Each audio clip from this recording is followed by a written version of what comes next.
This is the Influencer Entrepreneurs Podcast with Jenny Melrose, teaching influencers and bloggers how to become successful entrepreneurs.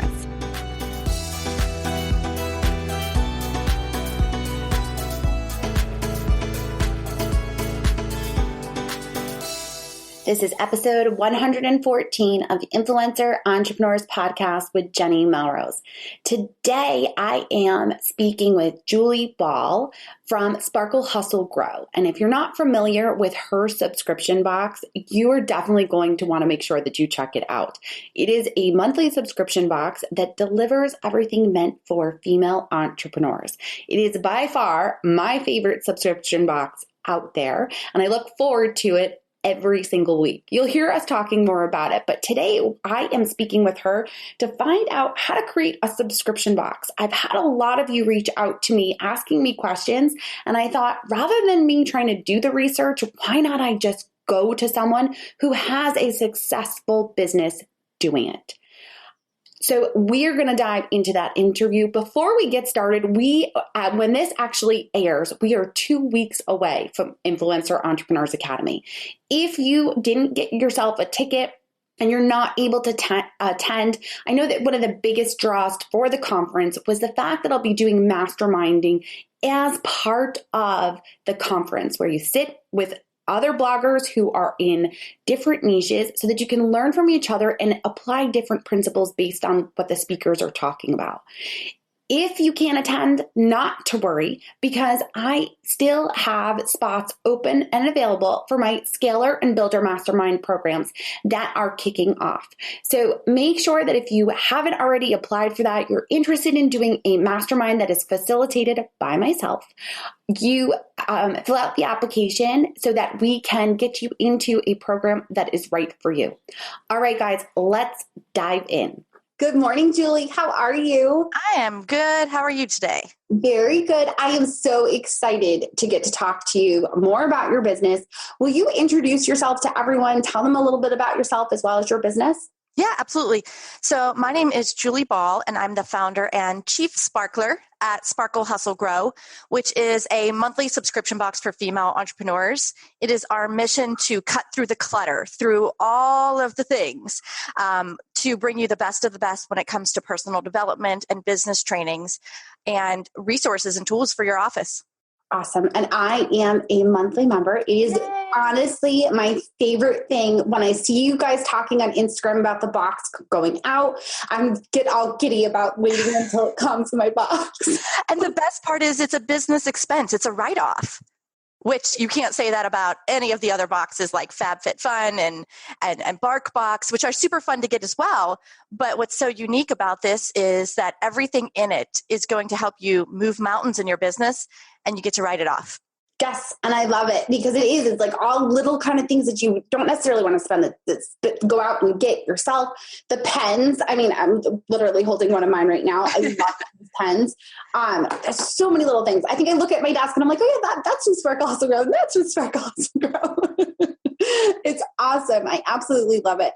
I really want to dive into kind of a lot more information about the subscription box kind of model, how you went to go about it.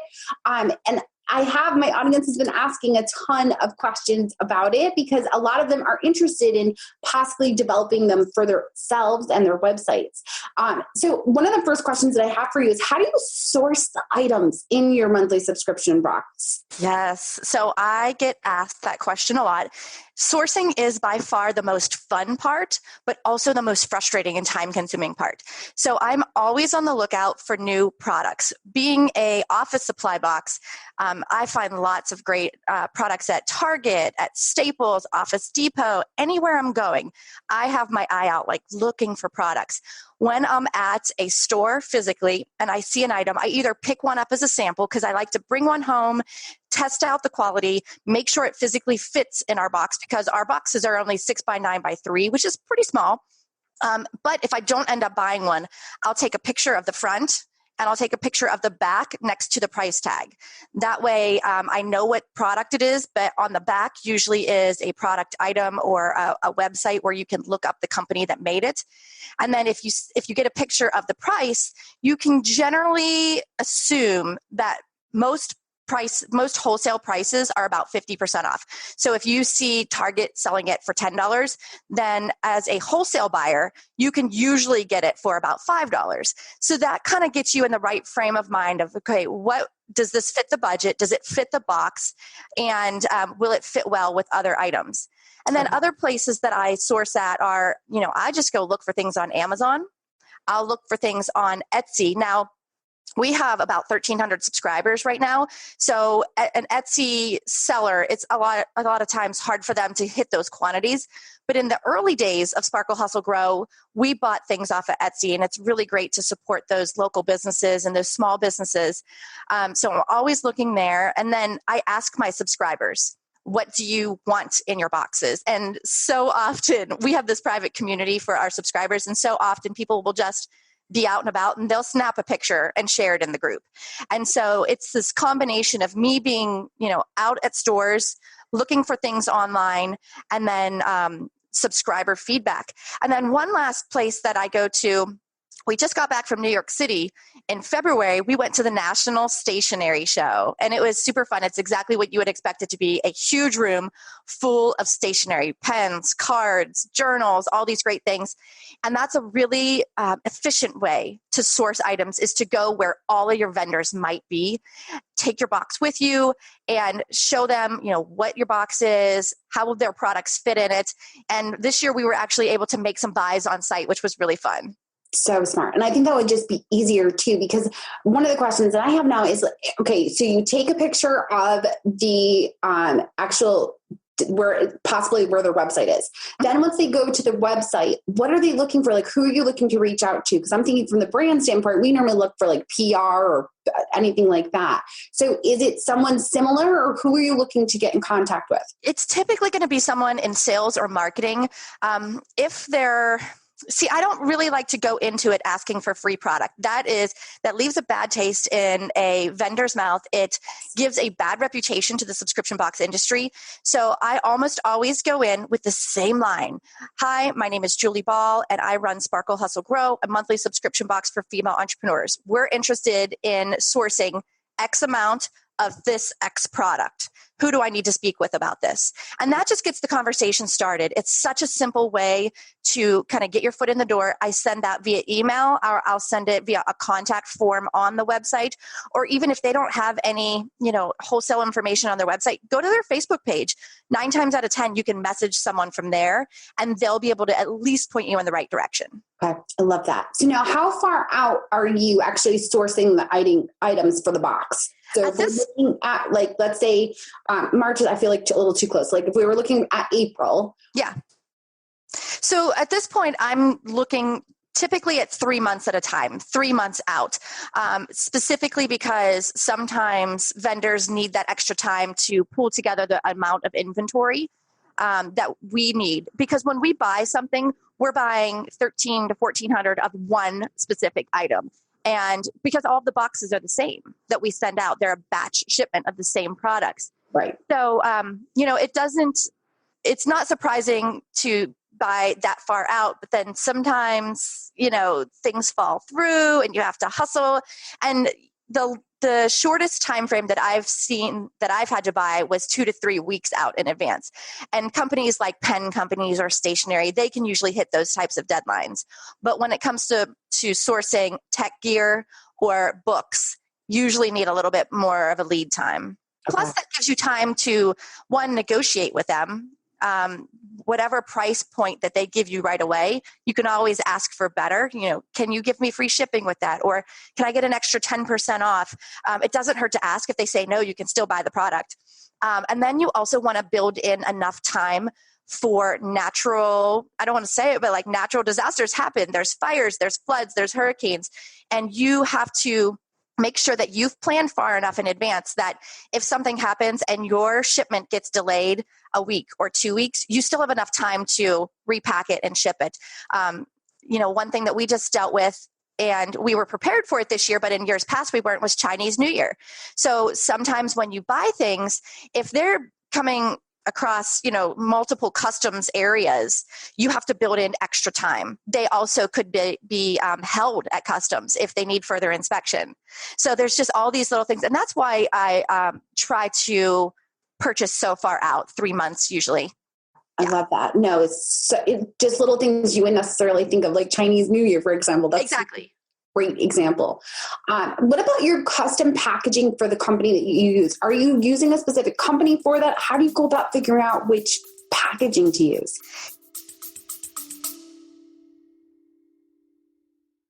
Whether you're a seasoned podcaster or just thinking of starting a podcast, you need to listen to Buzzcast from the folks at Buzzsprout. Here we go! Buzzcast covers everything a podcaster should know, from marketing strategies and how to make money from your podcast to the latest and greatest tech and industry insights to keep you on the cutting edge.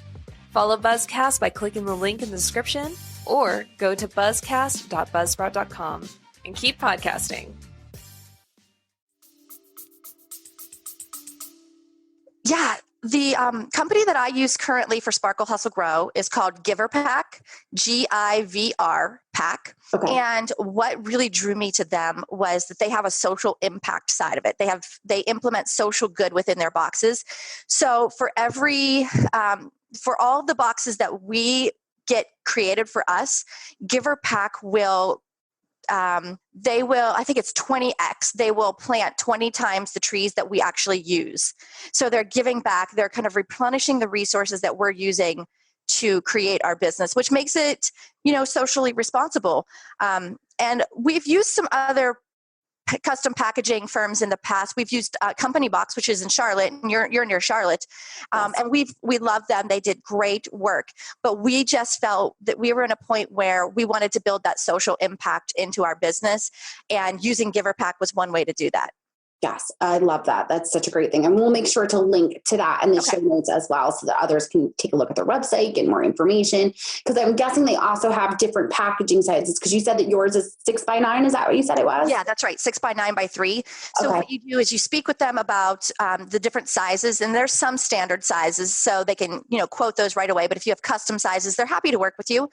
They have digital printing, and they have, the traditional type printing. So they have all these different options to see what's going to work best for you. And what I love about their company is that you talk to a human, you talk to a real person, because this is a big investment and it's a very important part of the subscription box experience.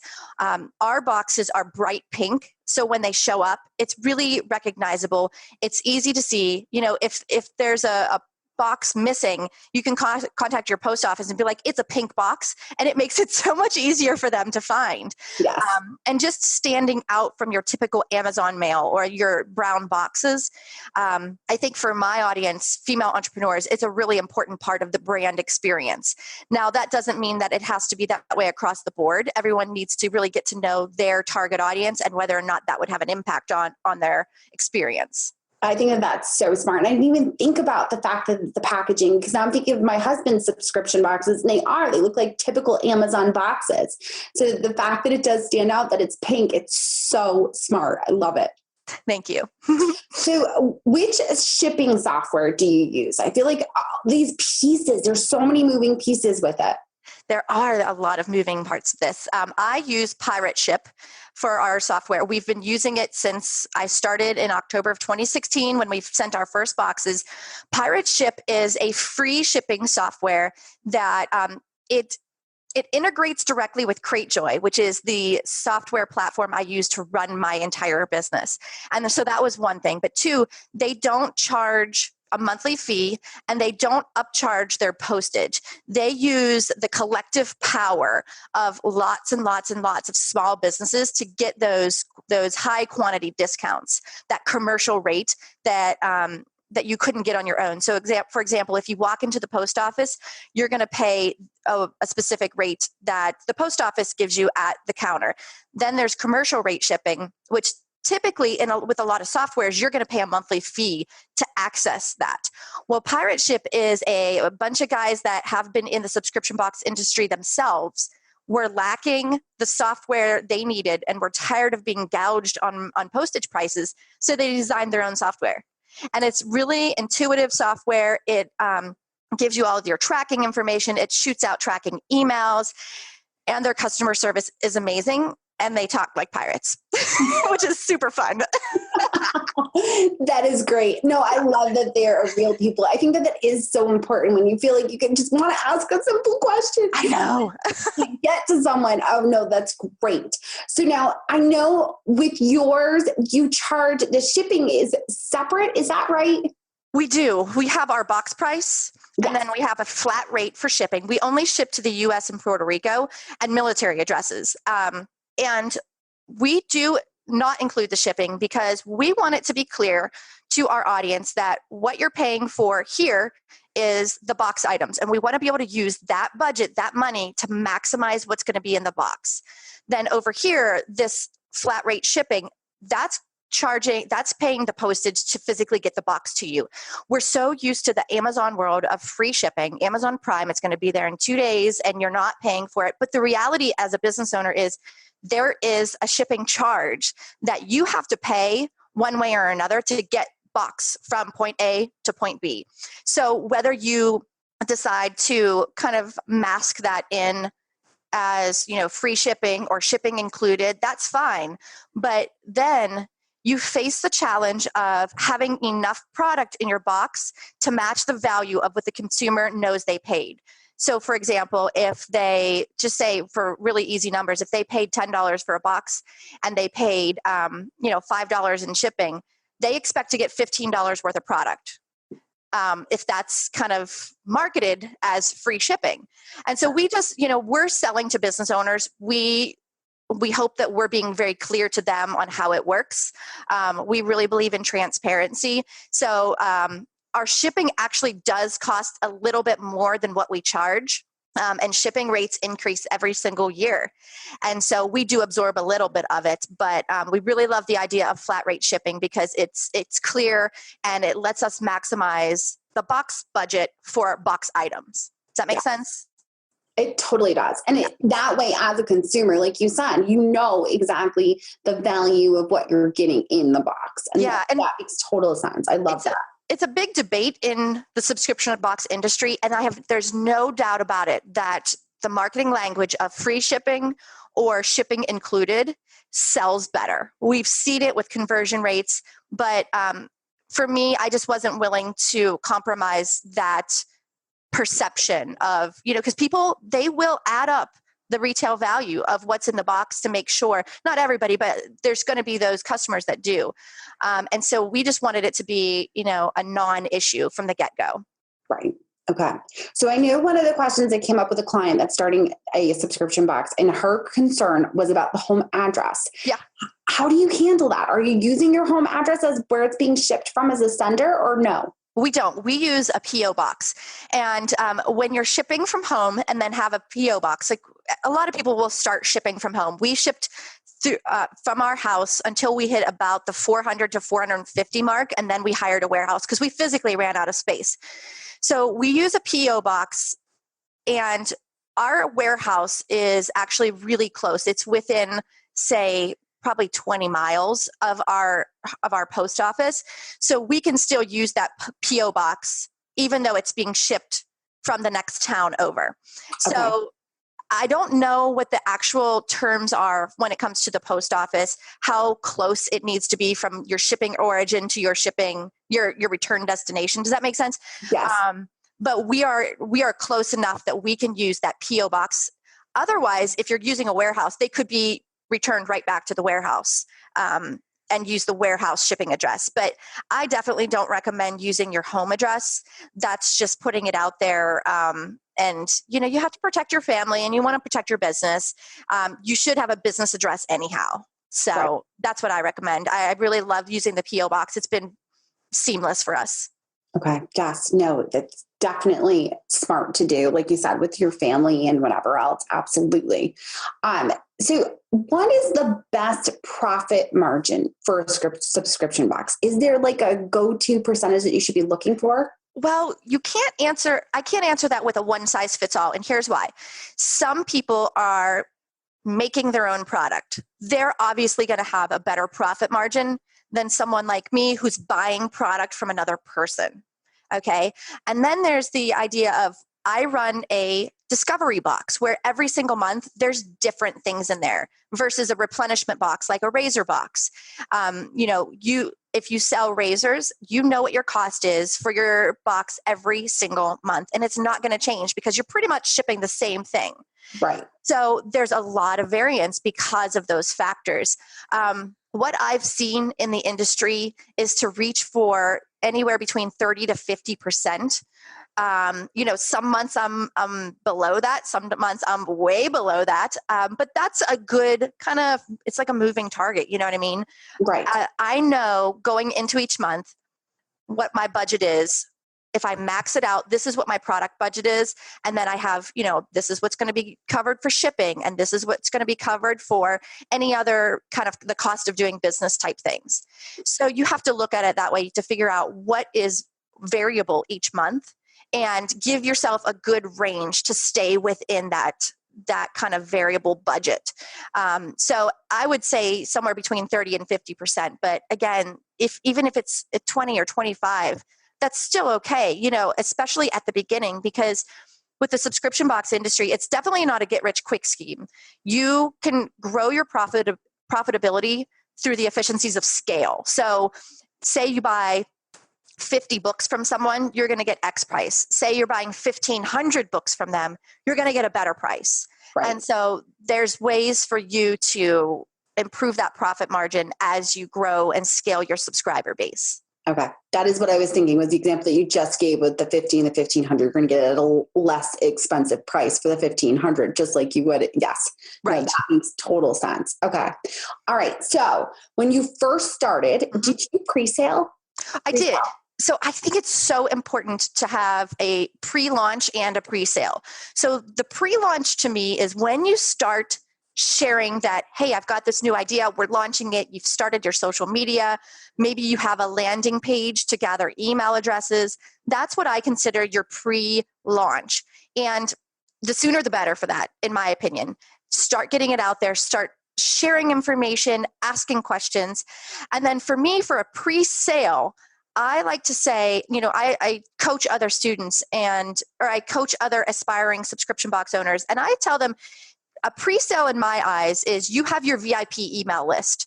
You have those people who have been following you, and give them a special deal as a pre-sale. They get first dibs on the first 50 boxes. Say you only are going to do 50 boxes in your first month. Yes. You as the VIP, because you're on my email list, you get access to this pre-sale. So I think, a pre-sale could be anywhere from 1 to 2 weeks before you launch it to the public then, because that gives people a good chance to, get their wallets out and be part of those early adopters. Now, there's a million ways you could run a pre-launch and a pre-sale, but that's the way that I did it in the past, and that's the way that I coach it, not saying that that's the only way. But I really like the idea of treating your email list as the VIPs and giving them first dibs on anything so they don't miss out if you were to sell out when you launch it to the public. Okay. Would you recommend capping it at a certain number based upon maybe the people that you have on a wait list or something like that, so that you can kind of know how many you're looking to sell out of? Yeah, so it's really depends on what your goals are. So for me, when I launched in October 2016, 100 was my goal in that first month. So that was 4 weeks of selling to the public and about 2 weeks of my pre-sale to my email list. And so total of 6 weeks of selling. And I think I sold I think it was 42 or 45. And then I sold some, and I ended up sending about 60 some in that first month when all was said and done, when I sent out some influencer boxes. I started marketing it saying only 100 boxes available to give that sense of urgency, to show that there was a limited supply. But I didn't start buying products until I was a few weeks in. So I knew how much to buy. There is going to be some kind of educated guesses. You have to kind of consider also what you have like if you have cash to spend or if you're putting everything on credit, you don't want to overdo it. I truly believe in, what's the word I'm looking for? Like scaling intentionally. I didn't try to say, it's a free for all, I'm going to sell as many as I can in my first month, because that would just be really stressful. Right. I didn't want to run my business in a way that it controlled me. I wanted to have that control. And so when I'm doing my coaching, I'll usually talk them through that. I'll say, okay, let's look at what would be a good number for your first month that you would feel really good about.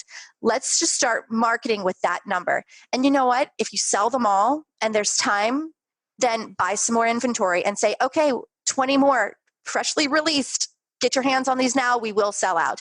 It's your business. You can pivot. You can pull back. You can push forward with your numbers as you choose to.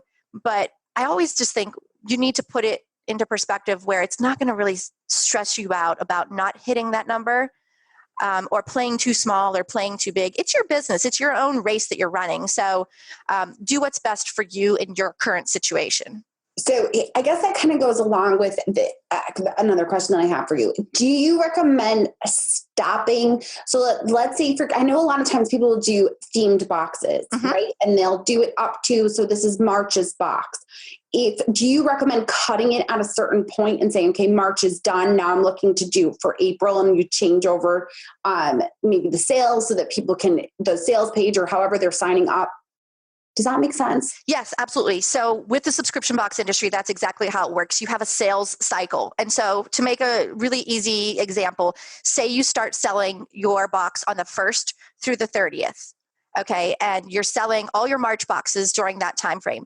If you sell out on, say, the 20th, and you still have 10 days of that sales cycle, you have two choices. You could either say, we're sold out, get on the wait list and start building up your email list and that anticipation so you have people to sell to as soon as you relaunch your next box.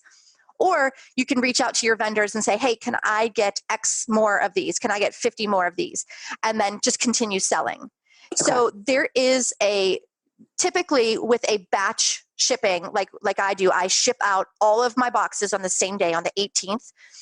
Our cutoff is on the 15th of every month.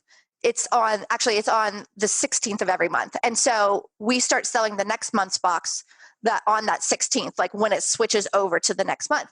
So hopefully that makes sense in the illustration I used. If you were on the 1st through the 30th, then the 1st of the next month, you'd start your next box sales cycle. Yes. So yeah, you have choices. If I sell out, then I start my wait list. I don't want to have to scramble and get more product. It just makes it for a couple of really busy days for me when I could just start, marketing the next month and gathering email addresses for the wait list.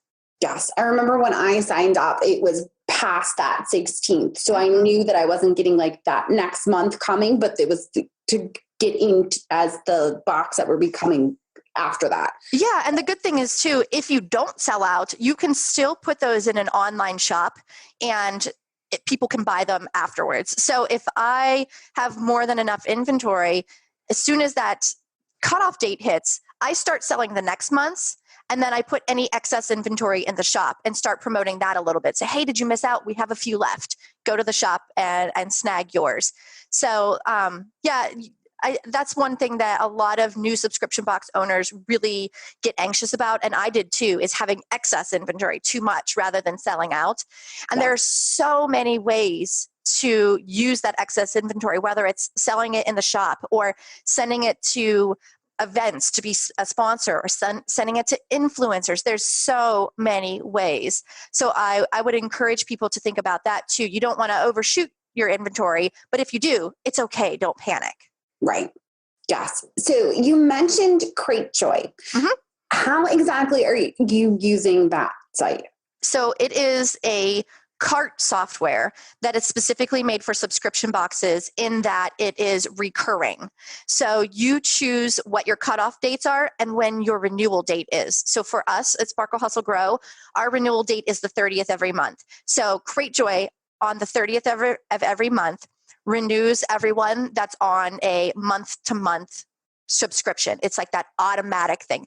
So for most cart softwares, it's kind of a one and done. You bought something, here's your receipt, you're going to get your shipment.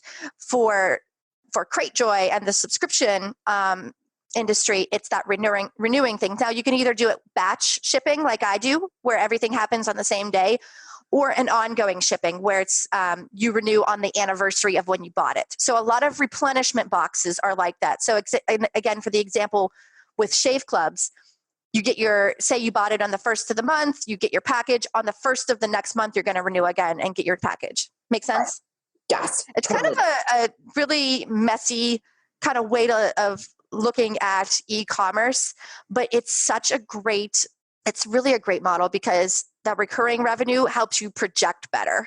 Yes. Oh my goodness. Yes. And it's going to make it easier moving forward to be able to source the items, to know what you need. Absolutely makes sense to me. Anytime you can have recurring revenue, whether it's a subscription box or it's a product or it's a service, I think it's just smarter that way. Yeah.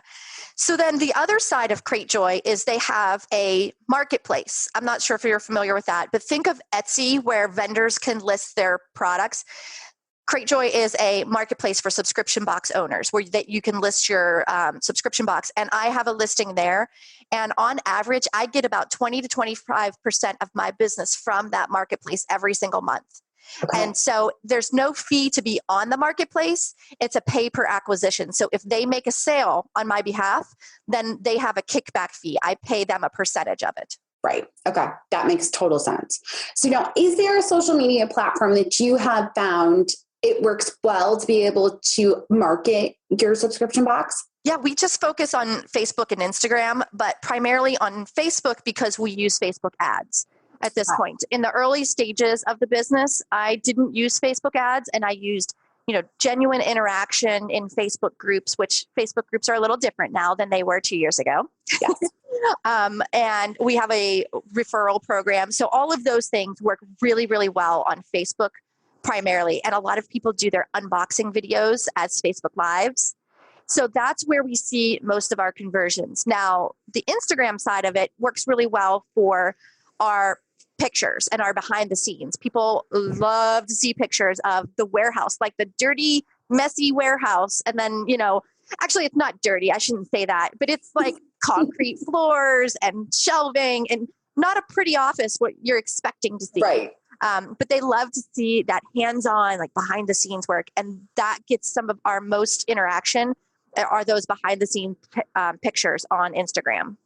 Yes. I think I first heard of your box on Instagram. That's how I found it. I feel like someone was talking about it or someone had tagged you in their stories, because that's what I love that you guys do is you have it inside your boxes. You tell everybody exactly what to do to tag you, show it in their stories, and then you're resharing it. So it's, giving them, you're almost connecting other female entrepreneurs that way too. I'll go through the stories and check to see, who's that is also getting the box. Yeah. Your business is.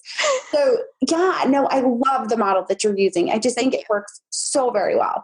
So Julie, what are the best places to find you? Obviously Instagram, but what's your handle? It's just at Sparkle Hustle Grow, both on Instagram and Facebook. Okay, perfect. And you have some really exciting news that we were talking about prior to getting onto the call. Share with everyone.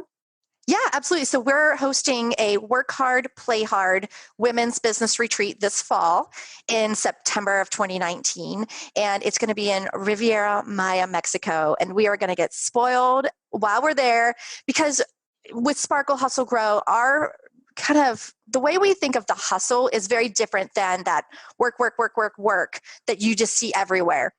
We believe that there should be more of a balance between the work and the play, where we always have to remember why we're in this. This isn't just to work hard. It's to make an impact and to make an income, yes, but it's also for thriving in community. It's about empowering each other and cheering each other on. And so often we forget that. So we decided to host this retreat at an all-inclusive resort so that we could work and play together. And so you can find more information about that at sparklehustlegrow.com/retreat. we will make sure to link to that in the show notes, as well as have all of your social media handles. Because if you are not following Sparkle Hustle Grow, you obviously need to. You all know how I feel about it on Instagram.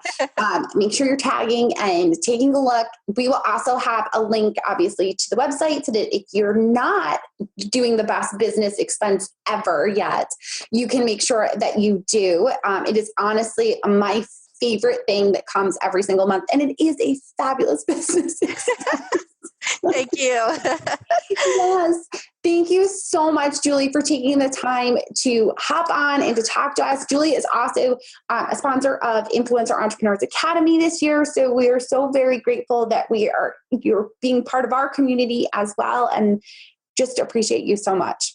Thank you. Well, we appreciate what you're doing for female entrepreneurs specifically, and we're cheering you guys on. Thank you so much. Mm-hmm. Well, there you have it. Julie is clearly a wealth of information and knowledge. So I'm hoping that you'll be able to take the information from this interview with all of the resources that we link to in the show notes and start to possibly think about how a subscription box could possibly be an income stream for you in your business.